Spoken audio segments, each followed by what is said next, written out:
La primera vez que visité Beirut, en marzo del 2002, me fascinó porque no me esperaba la ciudad que estaba a punto de conocer. Beirut está llena de color, de luz y de contrastes. En mi memoria era una ciudad castigada, sinónimo de la guerra civil, del dolor y de la muerte. Y sin embargo, allí estaba, tan viva y con tantas contradicciones que invitaban a enamorarse. En aquel año, la ciudad se alzaba ante los visitantes brillante y a estrenar.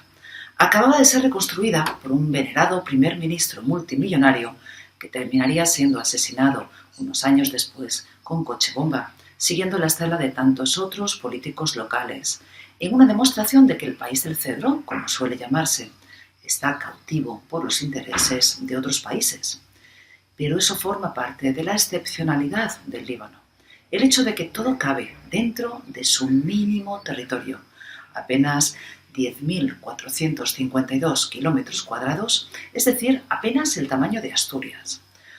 Y allí se concentran desde las infraestructuras más modernas hasta los barrios más rústicos, que parecen no haber evolucionado en las últimas 5 décadas.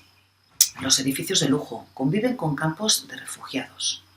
Los inmuebles históricos, algunos agujereados aún por la guerra civil, conviven con nuevas y atrevidas construcciones imponentes en su novedad y esplendor, símbolos del ayer y de la actualidad del día de hoy.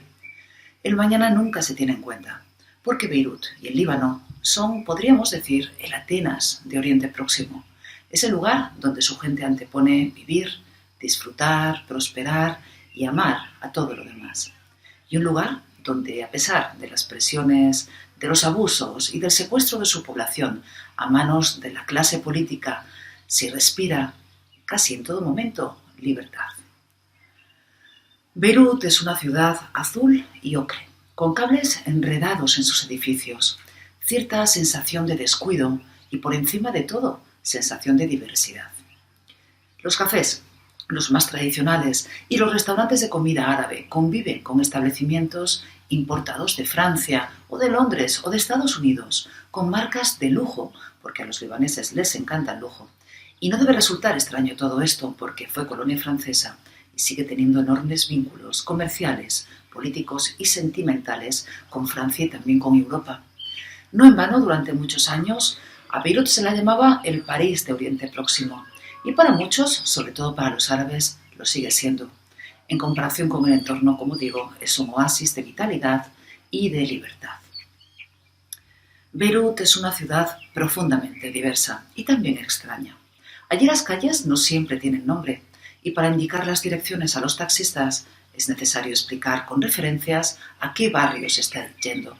Es decir, lléveme a esa calle donde hay un puesto de kebab pegado a un cajero automático, o a la chocolatería tal, o a la cafetería tal.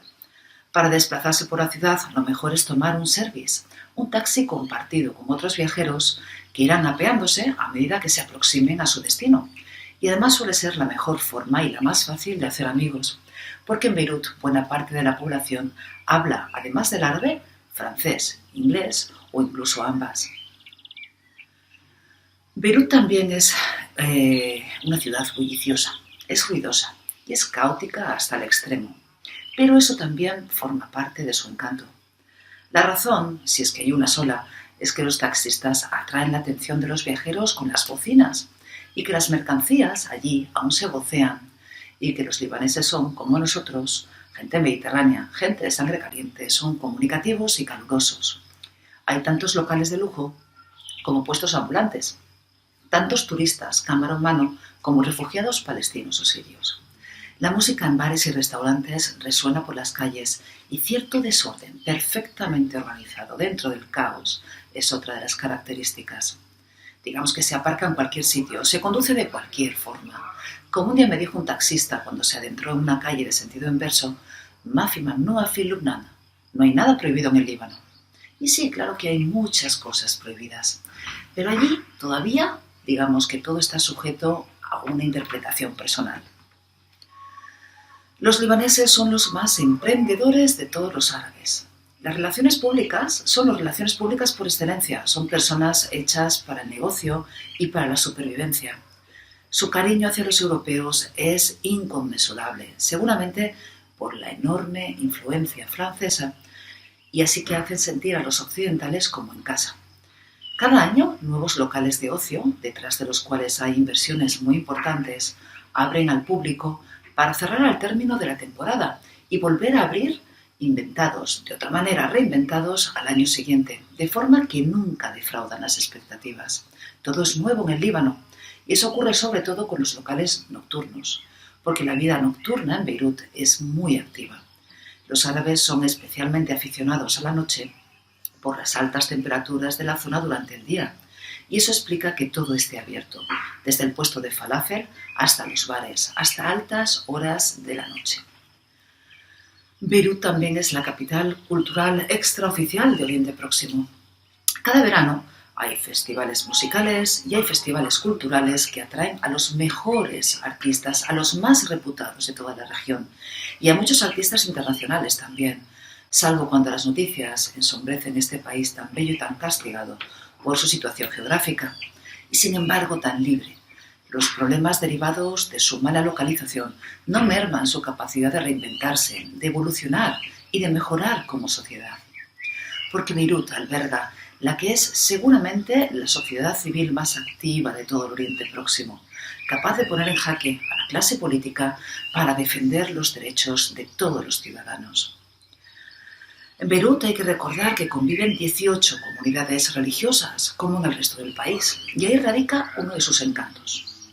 La voz del muezín en la mezquita de Al-Amin, una réplica de la mezquita azul de Estambul, se funde con las campanas de la iglesia de St. George en su plaza principal, llamada la Plaza de la Estrella, pero esa cacofonía mágica sucede en todos los puntos de la capital libanesa y del resto del país. A pocos metros de esa plaza, que se alza entre el Beirut musulmán y el Beirut cristiano, se encuentran los zocos de Beirut, una reproducción de uno de los antiguos mercados tradicionales, destruidos por la guerra, que poco tienen que ver con aquellos, aunque sí evocan tiempos antiguos, en un estilo decorado con un toque de cartón piedra que genera muy pocas simpatías entre los ciudadanos, entre los locales. Solo que en la actualidad el lujo más extremo ocupa los puestos que antes albergaban los comerciantes de oro o de especias. Y luego, por supuesto, están las postales de la guerra que asaltan al visitante en toda la ciudad y que forma parte de esa característica tan especial de Beirut.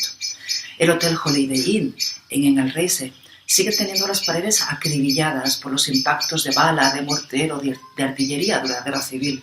Y no es una excepción.